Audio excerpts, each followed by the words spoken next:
cái. Hy vọng là mình sẽ qua khỏi cái ải này. Có trọng lượng khoảng tầm hơn 100 gram. Bây giờ mình đang ở cổng bệnh viện Chợ Rẫy rồi các bạn. Hiện tại thì bây giờ bệnh viện Chợ Rẫy đang hết huyết thanh, thì cũng không thể tiết lộ cho các bạn biết cái phương án dự phòng của mình được. Độc của mình nó nặng, nó sẽ gây rối loạn đông máu và mình không có huyết thanh kháng độc, thì mình hy vọng là mình sẽ qua được cái ải này. Sinh nghề tự nghiệp, cứu sống mất sống của mình. Mình muốn cho các bạn thấy một cái góc khuất của cái công việc nuôi rắn độc là như thế nào. Hello các bạn, chào mừng các bạn quay trở lại với nội dung tiếp theo của mình. Đây là một nội dung đặc biệt. Mình muốn cho các bạn thấy một cái góc khuất của cái công việc nuôi rắn độc là như thế nào. Cho các bạn xem, mình vừa mới bị một con rắn chậm quạp cắn này các bạn. Tay mình đã bắt đầu sưng lên và mình bị cắn lúc 14 giờ 39 phút. Thì bây giờ tay mình nó đã sưng đến ngón trỏ rồi nha. Đây là cái vết cắn này. Mình bị cắn bởi một con chậm quạp cái, có trọng lượng khoảng tầm hơn 100 gram. Bây giờ cái vị trí vết cắn bắt đầu nó đã xanh rồi, nó chuẩn bị nó sưng và nó tấy đỏ xung quanh lên rồi. Các bạn sẽ thấy cái ngón trỏ của mình bắt đầu nó sưng lên rồi nè. Năm ngoái mình bị cắn ở ngón tay cái, năm nay thì mình bị cắn ở ngón trỏ bên tay phải. Cho các bạn xem con rắn mà vừa mới cắn mình xong này. Đây là một con rắn cái cũng tương đối to. Con rắn này khoảng tầm gần 3 năm tuổi, mình đã nuôi khá là lâu rồi. Thế đó, vậy thì bây giờ mình sẽ bắt đầu di chuyển đến bệnh viện và mình sẽ ghi hình các cái quá trình mà mình từ lúc bị cắn cho đến lúc mình đến bệnh viện và nhập viện và điều trị như thế nào nhá. Đây là một phần của công việc của mình và mình đã lường trước được các cái tình huống mà có thể xảy ra như thế này. Thôi không sao, bây giờ TI đã rất là hiện đại rồi và mình hy vọng là mình sẽ qua khỏi cái ải này. Ok ha, đây không phải là lần đầu tiên nhưng mà lần nào mình bị cắn thì cái cảm xúc nó cũng giống y chang như vậy. Thì bây giờ ví dụ như là thang đau của các bạn là 10 đi, thì sau khoảng tầm 15 phút đầu tiên thì thang đau của các bạn sẽ nâng từ 3, 4, 5, 6 cho đến thang đau 10 sau khoảng 1 tiếng đồng hồ. Thì mình sẽ khoanh các cái vị trí sưng từ bây giờ cho đến lúc mình được điều trị nhé. Ok, bây giờ mình sẽ di chuyển đến bệnh viện. Hẹn gặp lại các bạn ở bệnh viện. Bây giờ mình đang ở cổng bệnh viện Chợ Rẫy rồi các bạn. Đây là cổng số 2, đây là cổng cấp cứu đó. Nhưng mà khi mà vào bên trong kia thì mình không được ghi hình nữa, nên là mình sẽ ghi hình ở phía bên ngoài này. Thì bây giờ tay mình đang sưng tới đây rồi nè. Đây là 1 tiếng sau khi mà bị rắn chậm quạp cắn. Bây giờ là 16 giờ 30 phút, là 1 tiếng 50 phút sau khi mình bị rắn chậm quạp cắn này. Đây là cái vết mình bị rắn cắn, bắt đầu có một cái bóng máu nổi lên. Đây là cái vết nanh nè, tay mình bắt đầu sưng lên rồi. Bây giờ mình sẽ vào trong khoa cấp cứu, nhưng mà chưa chắc mình đã được ghi hình trong đó ha. Rồi lát nữa mình lên trên khoa rồi mình sẽ ghi hình tiếp cho các bạn xem.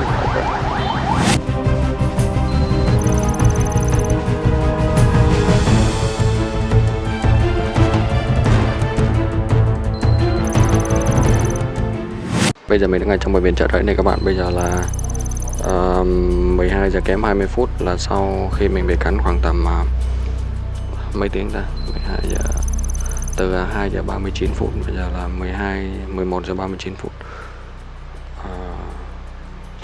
khoảng 9 tiếng thì tay mình đã bắt đầu giảm sưng nhẹ rồi. Đây là sau 1 tiếng, đây là sau 2 tiếng này, đây là sau 3 tiếng. Mình khoanh như vậy để bạn mình biết là cái thời gian mình diễn tiến nọc độc nó tác dụng lên cơ thể như thế nào. Nói chung mình bị cũng tương đối nặng. Ở trong phòng thì có nhiều anh chị còn bị nặng hơn nữa. Nhưng mà ở trong này không cho quay phim nên là mình chỉ tranh thủ quay khi mà các bác đã đi nghỉ hết rồi.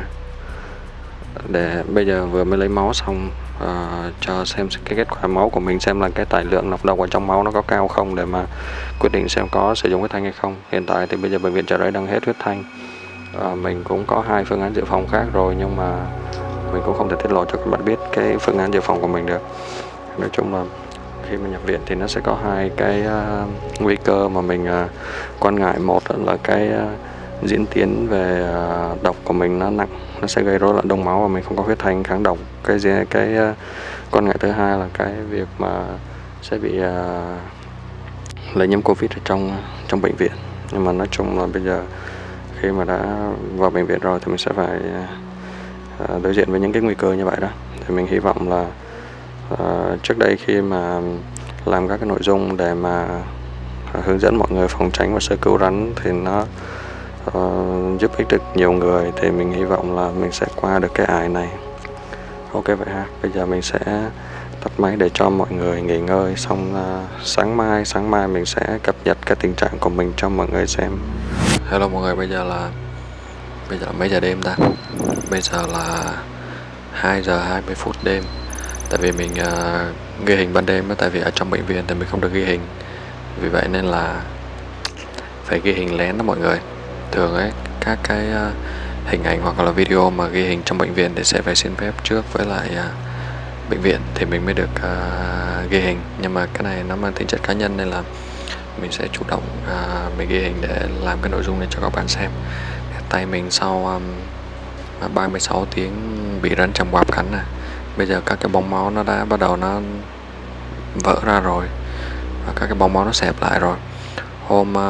Sau 48 tiếng thì máu mình không có dấu hiệu bị loãng, bị rối loạn đông máu, nhưng mà sau khi mà kiểm tra lại thì bắt đầu có dấu hiệu bị loãng máu, nên là các bác sĩ đã gắn sẵn cái này cho mình để nếu mà cái tình trạng mà rối loạn đông máu nó xảy ra thì sẽ truyền tiểu cầu liền. Tại vì các bạn biết tiểu cầu là một trong những cái thành phần mà sẽ làm cho quá trình đông máu nó diễn ra đó. Thì khi mà nồng độ của rắn chằm quạp nó tác động lên máu ấy, thì trong cơ thể tiểu cầu này xuống rất là thấp. Thì trong cơ thể thiếu cái thành phần nào thì các bác sĩ sẽ chỉ định để mà truyền cái thành phần đấy vào trong cơ thể, để mà bổ sung cái thành phần đấy vào trong máu để cái quá trình đông máu, cái quá trình tuần hoàn được diễn ra bình thường. Thì đó là lý do tại sao mà khi mà bệnh nhân mà bị rắn chằm quạp cắn mà bị diễn tiến nặng ấy, thì sẽ nằm im một chỗ và không được đi ra khỏi giường của mình. Vì nếu mà khi mà đi ra khỏi giường ấy, thì các cái hoạt động mạnh nó sẽ dễ làm xuất huyết máu, vì lúc đó máu rất là loãng. Thì cái tình trạng đó nó giống như là bị đột quỵ đó các bạn, bị xuất huyết não đó, nó rất là nguy hiểm tính mạng. Vì vậy nên là các bạn có thể tin và sử dụng các cái phương pháp điều trị bằng thuốc nam. Nhưng mà đối với bản thân mình ấy, thì khi mà mình không biết về rắn, mình có thể tin các cái phương pháp mà nó mang tính chất dân gian. Còn khi mà mình đã hiểu cái cơ chế của nọc độc rồi ấy, mình hiểu cái cơ chế nọc độc nó tác động lên cái thành phần nào của máu, thì mỗi một ngày bác sĩ sẽ lấy máu 2 lần để đánh giá cái tình trạng của mình, để đưa ra cái phác đồ điều trị cho nó đúng, cho nó hiệu quả, để mà cứu sống mạng sống của mình. Chứ không thể nào mà mình tin vào một cá nhân nào đấy không được không có bằng cấp này, không có được đào tạo này, không có thiết bị, không có máy móc, không có chuyên môn, và cái duy nhất mình có là tin vào bài thuốc của cá nhân đó thôi, thì mình không dám đánh đổi. Và mình tin vào cơ sở hạ tầng, mình tin vào y tế, mình tin vào các bác sĩ có chuyên môn rất là sâu trong cái việc chống độc. Thì đó là lý do tại sao mà các bạn hỏi là đối với các phương pháp dân gian và Tây y thì mình chọn phương pháp nào. Thì đối với cá nhân mình sẽ sử dụng Tây y để mà bảo toàn cái tính mạng của mình. Thì như các bạn đã biết thì cái công việc của mình nó liên quan đến rắn độc rất là nhiều, nên khi mà xảy ra những cái tai nạn như thế này á, thì đó là những cái điều mà mình đã lường trước được. Tại vì có một cái câu nói rất là hay, đó là chỉ có 2 loại người nuôi rắn độc thôi. Một là loại đã bị cắn, và 2 là loại sẽ bị cắn. Có nghĩa là bất kỳ bạn là ai, bạn là người như thế nào, nhưng khi mà các bạn đã dấn thân vào cái công việc nuôi rắn độc thì sớm muộn hay trước sau thì bạn cũng sẽ bị rắn cắn. Tại vì đối với những người mà nuôi dưỡng rắn độc ấy, thì cái môi trường làm việc của họ rất là nguy hiểm. Hàng ngày họ phải tiếp xúc với các loại rắn độc và làm việc trực tiếp với chúng. Vì vậy nên là cái xác suất để mà xảy ra tai nạn rắn cắn đối với những người nuôi rắn độc là cao nhất. Vậy nên người ta hay có nói câu là sinh nghề tự nghiệp. Ví dụ như một anh thợ điện thì anh ấy sẽ có nguy cơ cao khi mà xảy ra các cái tai nạn điện. Và các cái người nuôi rắn độc thì người ta sẽ có nguy cơ xảy ra tai nạn rắn độc. Thì đó là những cái điều mà mình và những người mà nuôi rắn độc đã biết trước, chứ không phải là nó nằm ngoài những điều mà mình không lường trước được. Vì vậy nên là khi mà các bạn dùng từ sinh nghề từ nghiệp thì các bạn phải hiểu cái ý nghĩa của cái câu đó ha. Không thể nào mà dùng tùy tiện được. Ví dụ như là nuôi rắn độc thì sớm muộn gì cũng bị rắn độc cắn. Cái đó nó rất là nó sẽ làm tâm của mình nó không được thiện á. Cũng là một cái câu nói thôi, nhưng mà khi mà hiểu về bản chất của cái câu đó thì nó là thiện. Còn nếu mà mình hiểu không có đúng cái bản chất, mình sử dụng sai mục đích thì nó sẽ không còn thiện nữa ha. Thì cái tình trạng rối loạn đông máu của mình thì nó đang diễn ra cũng nhẹ thôi, không đến mức phải sử dụng huyết thanh. Và nguyên ngày hôm nay thì mình vẫn chưa phải truyền một bịch tiểu cầu nào hết. Và khi mà các bạn mà làm việc trong những cái môi trường nguy hiểm á, các bạn nên mua bảo hiểm y tế. Tại vì khi mà có bảo hiểm y tế thì cái chi phí viện phí sẽ được bên bảo hiểm trả rất là nhiều. Ví dụ như một bình tiểu cầu ở trong bệnh viện nó có giá khoảng 10 triệu thì bên bệnh viện có thể trả cho các bạn đến 70-80% rồi đó. Vì vậy nên là ví dụ như ở trong phòng mình có một bạn không có bảo hiểm y tế và bạn điều trị một tuần hết 60 triệu, đó là viện phí cơ bản. Còn đến lúc về thì chưa biết sẽ là bao nhiêu, nhưng mà mình thì mình bị nhẹ hơn này, và mình được bảo hiểm chi trả rất là nhiều rồi. Vì vậy nên là cái chi phí mà mình phải trả nó sẽ thấp hơn là rất là nhiều. Bình thường các bạn không quan tâm đến bảo hiểm y tế nhiều, nhưng mà khi mà vào bệnh viện rồi ấy, thì bảo hiểm y tế nó mới phát huy cái tác dụng rất là mạnh của nó. Ok vậy ha, thì các bạn yên tâm là sau 36 tiếng thì cái tình trạng nhiễm độc của mình nó cũng không đến mức nghiêm trọng lắm. Mình sẽ ở đây khoảng 1-2 ngày nữa là mình sẽ được về. Mình sẽ làm tiếp cái nội dung này để cho các bạn theo dõi cái quá trình cái vết thương của mình nó lành hẳn. Hello các bạn, bây giờ mình đã làm thủ tục xuất viện xong rồi này. Hôm sau 48 tiếng thì mình được tiên lượng là sẽ diễn tiến nặng, nên là có đặt ven để mà chuẩn bị truyền tiểu cầu. Nhưng mà sau đó thì có thể là cơ thể mình nó đã đủ thời gian để mà nó tạo ra kháng thể, nên là mình không phải truyền tiểu cầu nữa. Hôm đó là tổng chi phí là hình như tạm ứng khoảng tầm 15 triệu gì đấy. Xong rồi sau đó thì không phải truyền tiểu cầu nữa, tại vì tiểu cầu rất là mắc, nên là bệnh viện sẽ tạm ứng trước. Còn sau khi mà thanh toán thì tổng viện phí của mình hết 782.000 và trả lại mười mấy triệu ấy. Chưa xem kỹ, nhưng mà nói chung khi mà điều trị trong bệnh viện mà các bạn nhập vào khoa cấp cứu thì các bạn sẽ được giảm tới 80% viện phí. Bên bảo hiểm y tế họ sẽ chi trả cho bạn cái phần chi phí đó rồi, nên là trong bất kỳ công việc gì mà có nguy cơ, có rủi ro đó, hoặc là các bạn thường xuyên đi lại nhiều thì các bạn mình nghĩ là các bạn nên mua bảo hiểm y tế. Tại vì bình thường thì các bạn sẽ không để ý đến bảo hiểm y tế, nhưng mà khi mà vào bệnh viện đó, thì bảo hiểm y tế sẽ phát huy tác dụng rất là tốt. Bây giờ tay mình nó đã giảm sưng khoảng tầm 90% rồi, chỉ còn khoảng tầm 10% nữa là mình đã khỏi rồi. Về nguy hiểm đến tính mạng thì mình không có bị nguy hiểm nữa. Cái giai đoạn tiếp theo là mình sẽ phải chăm sóc vết thương để cho cái vết hoại tử này nó ít ảnh hưởng nhất đến cái ngón tay. Nếu mà kịp thời gian, nếu mà có đủ thời gian thì mình sẽ chờ để cho ngón tay mình lành hẳn rồi mới hoàn thành cái nội dung này. Còn không thì mình sẽ hoàn thành nội dung này trước, xong rồi các bạn có thể theo dõi cái quá trình mà tay mình nó lành trong các cái nội dung tiếp theo khi mà mình đi rừng. Tại vì hiện tại bây giờ sức khỏe của mình đã đủ để đi rừng rồi, mặc dù là máu của mình thì nó không còn vấn đề gì nghiêm trọng nữa, nhưng mà nó cũng ảnh hưởng đến máu rất là nhiều, nên bây giờ nhìn mình rất là xanh, đúng không? Với lại da nó sẽ xám xịt lại này, nên là cái tình trạng khi mà bị rắn chậm mạp cắn thì nó nguy hiểm đến tính mạng nếu mà không có vết thanh. Còn nếu mà có vết thanh thì rất là hiếm có trường hợp bị tử vong đó. Vì vậy nên là huyết thanh rất là quan trọng. Ok vậy ha, vậy thì bây giờ mình sẽ đi về đây. Tạm biệt các bạn và hẹn gặp lại các bạn trong nội dung tiếp theo. Đây là một cái trải nghiệm không phải là lần đầu tiên của mình, nên là mình chỉ làm để cho các bạn theo dõi thôi, chứ còn mình thì cũng không có cảm xúc của mình nó vẫn như các lần trước đó. Okay, hello các bạn, bây giờ mình đã ở nhà rồi này. Sau 5 ngày bị rắn cắn thì mình đã được xuất viện và mình đã được về nhà. Thì một số bạn có hỏi mình là anh ơi, ví dụ như là anh mà bị rắn cắn nhiều lần như vậy, mình bị cắn 6-7 lần rồi ha, thì cái kháng thể ở trong cơ thể anh nó có cao hơn người bình thường hay không, hoặc là trong các lần cắn tiếp theo thì anh có bị nhiễm độc nữa hay không. Thì thực ra ấy, sau khi mà bị rắn cắn thì mình vẫn sẽ bị nhiễm độc bình thường, nhưng mà trong cơ thể mình nó có một cái cơ chế, có nghĩa là tại cái thời điểm mà bị cắn, ví dụ là mình bị rắn chầm ngoạp cắn cách đây 2 năm thì cơ thể mình nó sẽ tạo ra một cái mức độ kháng thể đến mức độ cao nhất để mà trung hòa tất cả các cái nọc độc ở trong cơ thể mình. Sau đó thì những cái kháng thể đó không còn được sử dụng nữa, thì từ từ cơ thể mình nó sẽ đào thải các kháng thể đó đi.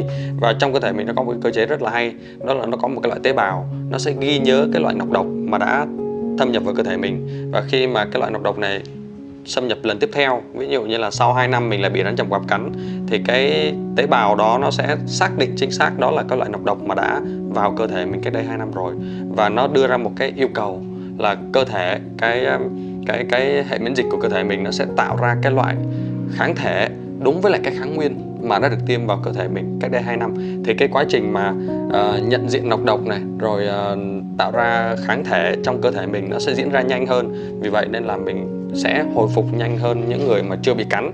Còn về cái số lượng kháng thể mà cơ thể mình có tại một thời điểm nó có đủ để kháng lại toàn bộ cái nọc độc của một lần cắn không thì không thể nha các bạn. Nó chỉ diễn ra cái quá trình mà hồi phục của mình nó nhanh hơn thôi, cái quá trình mà nhận diện và sản sinh ra kháng thể nó nhanh hơn. Chứ còn về mặt mà cái kháng thể trong cơ thể mình tại thời điểm sau 2 năm bị cắn có thể đủ để kháng lại nọc độc của một lần cắn của một con nhọc vạp thì cái điều đó nó không thể xảy ra. Thì các bạn có hỏi là cái việc mà tiêm nọc độc vào cơ thể đó thì nó có khả thi không, và cái việc mà tiêm nọc độc để kháng nọc độc rắn khi mà bị rắn cắn nó có xảy ra hay không, hay là chỉ nằm ở trên nghiên cứu hoặc là nằm trên giấy tờ thôi. Thì thực ra bạn mình người nước ngoài rất là nhiều, có rất là nhiều chuyên gia.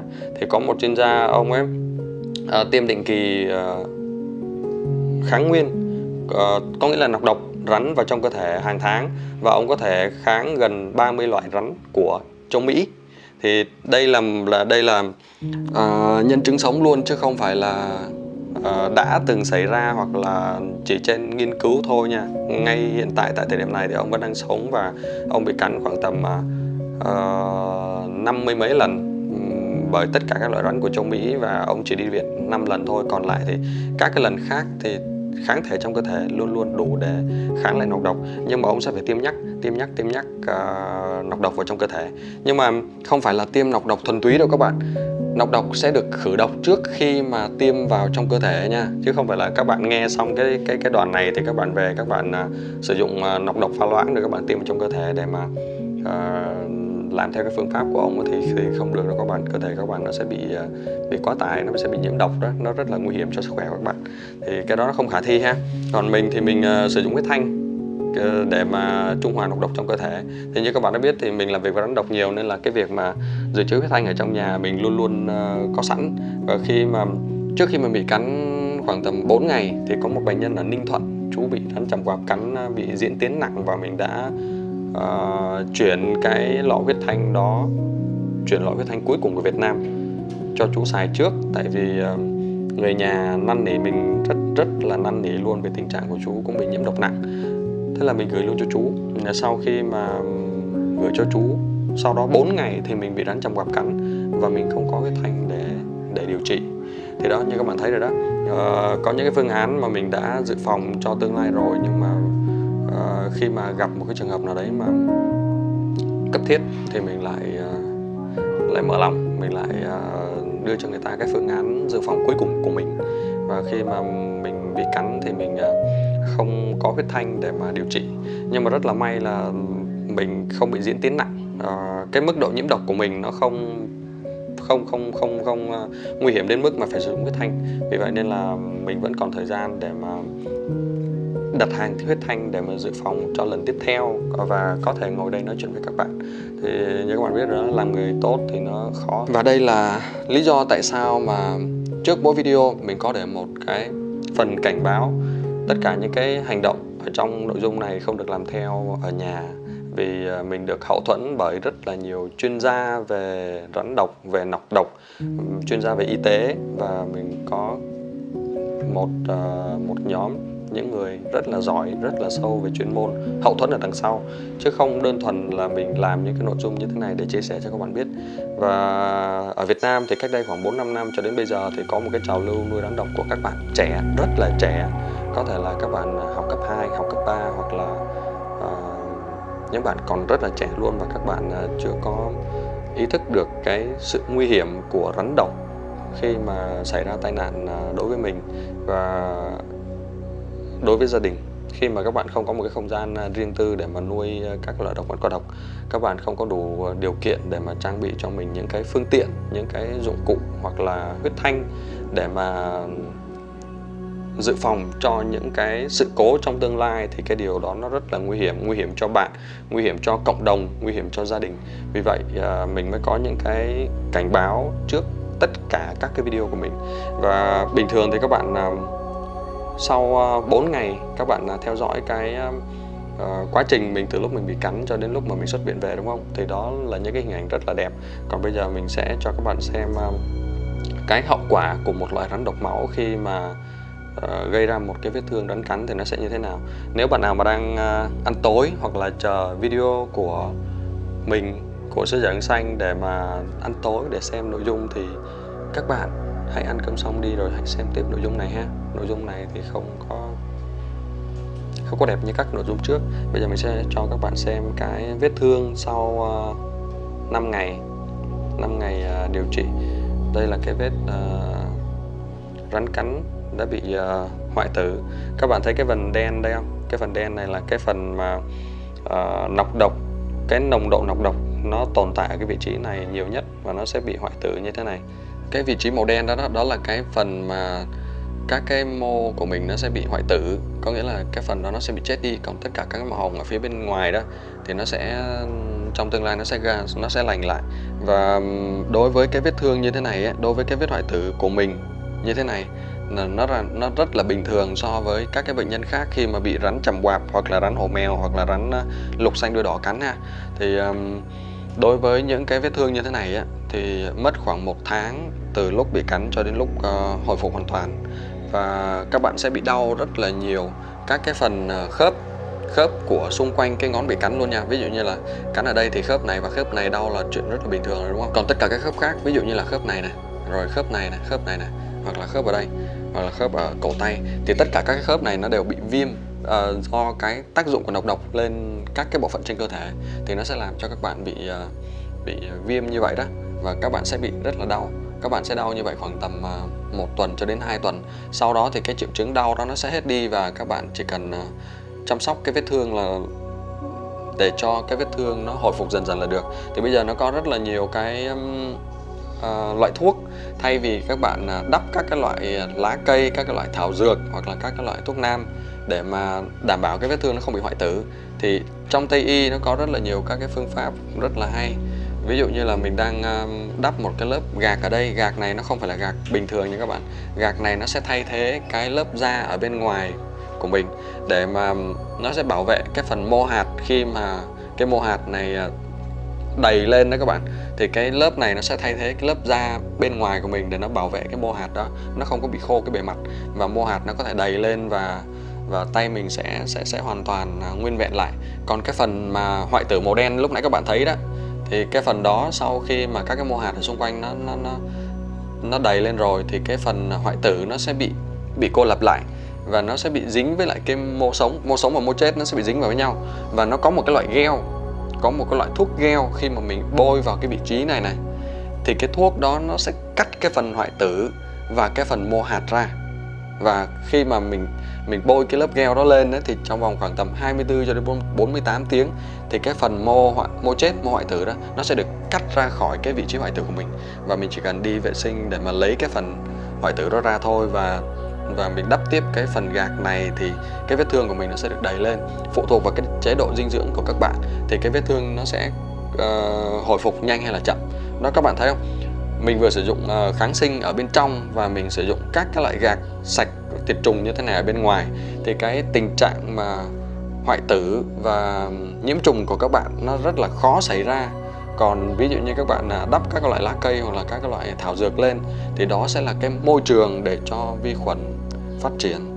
Và Mình không biết các bạn như thế nào, mình không biết là mọi người điều trị rắn cắn như thế nào, nhưng đối với mình thì mình tuyệt đối sử dụng tất cả các phương pháp của Tây y. Mình không dám đánh đổi cái ngón tay hoặc bàn tay hoặc là tính mạng của mình cho một cá nhân, thay vì một tập thể, một cơ quan được bảo hộ bởi nhà nước để mà đảm bảo cái tính mạng cho mình. Ví dụ như là mình có xảy ra một cái chuyện gì đó nó không tốt chẳng hạn, thì sẽ có cơ quan, sẽ có cá nhân để chịu trách nhiệm, có đủ năng lực về pháp nhân, pháp lý để mà chịu trách nhiệm về cái việc đó.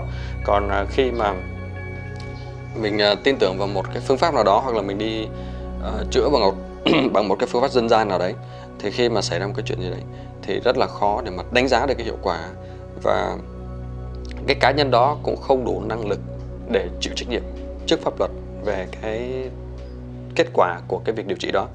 Vì ngay từ đầu họ đã không có đủ điều kiện để mà hành nghề rồi, thì không thể nào mà đủ năng lực về pháp nhân, pháp lý để mà chịu trách nhiệm về cái việc này. Và khi mà bị tai nạn như thế thì bảo hiểm cũng sẽ không chi trả, tại vì các bạn điều trị theo phương pháp dân gian và bảo hiểm họ sẽ không chi trả, và họ sẽ không chịu trách nhiệm cho những cái tai nạn như vậy bằng cái hướng điều trị như vậy. Còn khi mà ở bệnh viện thì các bạn sẽ được đảm bảo về quyền lợi, về trách nhiệm của cơ quan, của cá nhân, của tổ chức mà điều trị cho các bạn. Thì đó là lý do tại sao mà mình muốn các bạn thấy được là cái việc điều trị rắn cắn nó không có đơn giản như là các bạn nghĩ, và cái việc mà nuôi rắn độc nó không có đơn giản như các bạn trẻ đang nuôi giữ các loại rắn độc với lý do là đam mê, hoặc là một loại lý do gì đó nghe nó rất là không đúng đắn ha. Vì vậy nên là sau nội dung này thì các bạn đừng có nghĩ là sứ giả rừng xanh có sử dụng một cái loại thuốc nào đó bôi để mà rắn nó không có cắn được sứ giả rừng xanh, hoặc là bạn ấy có một cái khả năng gì đó phi thường. Không có, chỉ là mình có nhiều thời gian để mà học hiểu tập tính của các loại động vật hoang dã để làm việc, để giảm thiểu cái tai nạn. Giảm nhưng không phải là tuyệt đối mình sẽ không xảy ra tai nạn, vì khi mà xảy ra tai nạn thì mình đã có các cái phương pháp điều trị để mà điều trị cho mình rồi. Còn về cái việc tai nạn á, thì như các bạn đã biết thì cứ mỗi một lần mình bị tai nạn thì đó là một cái lỗi kỹ thuật mới, một cái lỗi kỹ thuật khác. Nhưng nó không hẳn là ví dụ như là năm nay thì mình mắc phải một cái lỗi kỹ thuật như thế này, năm sau mình mắc một cái lỗi kỹ thuật khác, và cứ mỗi năm ấy tai nạn nó lại khác nhau. Khi mà mình cứ hiểu sâu hơn về hành vi, về tập tính của rắn, mình tối ưu hóa cái quy trình làm việc, các cái nguyên tắc làm việc. Nhưng mà vấn đề là có những cái tai nạn á, nó nằm ngoài ra các cái quy trình, cái quy tắc đấy, thì mình vẫn bị mắc phải. Vì vậy nên là mình có nói với các bạn rất là nhiều là ngoài chuyên môn này, về đam mê này, về hiểu hành vi tập tính của các loài rắn ra, thì mình có một yếu tố nữa, đó là yếu tố may mắn. May mắn ở đây là con trầm gạp hôm đó không cắn mình bằng hai nanh, và may mắn nữa là mình không bị diễn tiến nặng, mình không bị rối loạn đông máu nặng. Vì vậy nên là mình có thể ngồi đây để mà chia sẻ cái câu chuyện của cá nhân mình cho các bạn biết là cái công việc của mình nó có những cái góc khuất như vậy. Ngoài những cái yếu tố về chuyên môn, về năng lực, về sự rèn luyện, về sự học tập, mình còn có cả những yếu tố về sự may mắn nữa. Đó, may mắn, rất là may mắn. Còn các bạn hỏi là mình có ghét cái con rắn mà cắn mình hay không, thì thực ra là ở trong trại mình bây giờ mình có tới mấy con rắn đã cắn mình rồi cơ, chứ không phải là một con rắn. Vì vậy nên là các bạn cũng đừng có nghĩ là khi mà mình bị một con rắn độc cắn thì mình sẽ đập chết con rắn đấy. Thực ra là cái việc mà đập chết con rắn đấy hay là để con rắn đó sống thì nó cũng đâu có thay đổi về cái tai nạn của các bạn được đâu. Thay vì là một người bị cắn và một con rắn sống thì các bạn lại đập chết con rắn, thì thành ra là nó cũng không đem lại kết quả gì khác so với cái việc mà các bạn đi điều trị cả. Nó chỉ có thêm một sinh mạng bị giết đi thôi. Thì cái điều đó đối với mình thì cái cảm xúc của mình với con rắn này nó sẽ đặc biệt hơn bình thường, đặc biệt hơn là mình sau này mình sẽ chăm sóc nó kỹ hơn, để mình có thể ngồi mình nói một câu chuyện là con rắn này trước đây đã cắn mình thập tử nhất sinh như vậy, hoặc là con rắn kia bị mình đã chăm sóc và nó tận tình 4-5 năm rồi và cuối cùng nó cắn mình, để mình cho các bạn biết rằng là khi mà nuôi một con bò sát, khi mà nuôi một cái loài động vật mà không có cảm xúc, không có thể nhận dạng được chủ nhân, thì nó có thể 3 năm, 5 năm chăm sóc mà nó vẫn xảy ra những cái tai nạn như thế này. Ok vậy ha. Vậy các bạn hãy lưu ý cái phần cảnh báo ở trên mỗi video của mình Bất kỳ một sai lầm nhỏ nào có thể làm bạn mất đi một ngón tay, một cánh tay hoặc tính mạng của mình. Và mình được hậu thuẫn bởi rất là nhiều chuyên gia về cái chuyên môn và nhân viên y tế. Vì vậy nên là các bạn đừng thấy mình làm những cái chuyện nó đơn giản mà các bạn làm theo nhé. Ok, chúc các bạn làm việc với động vật hoang dã an toàn trong tương lai. Và nếu mà các bạn yêu thích các cái nội dung của mình thì các bạn hãy nhấn like và đăng ký kênh, và nhớ bật cái phần chuông lên để khi mà mình có video mới thì các bạn sẽ được thông báo để mà xem những video của mình mới ra ha. Tạm biệt và hẹn gặp lại các bạn trong các nội dung tiếp theo. Bye bye.